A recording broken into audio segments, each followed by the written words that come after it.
Alors bonjour, donc moi je m'appelle Séverine Carr et là je représente l'association Discipline Positive France. On propose une méthode éducative qui est non permissive et non punitive, où en fait c'est une posture qui allie la fermeté et la bienveillance. Donc la fermeté en fait c'est prendre en compte les besoins de l'adulte et les besoins de la situation, et la bienveillance c'est prendre en compte en fait les besoins de l'enfant.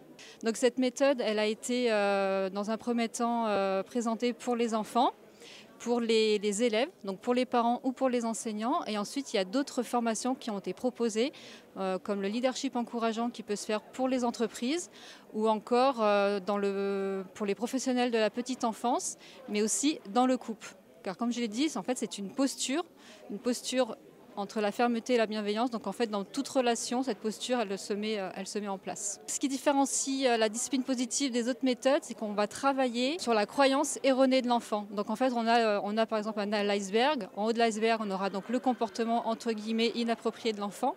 Et donc nous, on va travailler en fait c'est une enquête. On va mener une enquête en fait, une hypothèse en fait de la croyance erronée que peut avoir l'enfant, qui va du coup générer ce comportement-là.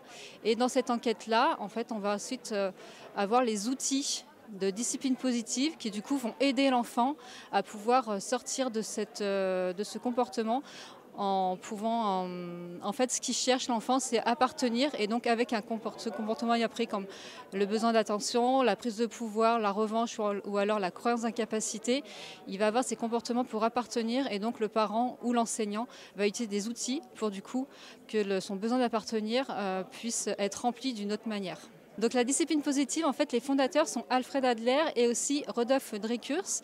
Et ensuite, Jan Nelson et Lynn Lutt ont donc pris leur théorie et ont donc créé des ateliers en fait qui sont expérientiels. Et avec le livre de discipline positive donc de Jan Nelson, donc il y en existe plusieurs pour les parents solos, pour les enseignants, pour les adolescents et aussi pour la petite enfance. Et donc vraiment la particularité en fait dans nos ateliers, c'est qu'on va vraiment être dans des mini jeux de rôle qui vont nous permettre en fait d'être dans le ressenti de l'enfant. Donc c'est des jeux de rôle qui vont durer 30 secondes. Et c'est comme ça en fait que va se créer la prise de conscience et qu'on va pouvoir ensuite se déprogrammer de notre éducation en fait classique pour pouvoir en fait créer autre chose à la suite. Alors vous pouvez nous retrouver sur le site internet de la discipline positive France. Et donc sur ce site internet, en fait, on est à peu près 200 professionnels formés à la discipline positive. Et vous pouvez nous retrouver, en fait, il y a un annuaire et un annuaire des professionnels que vous pouvez retrouver par région. Et il y a aussi un annuaire des formations.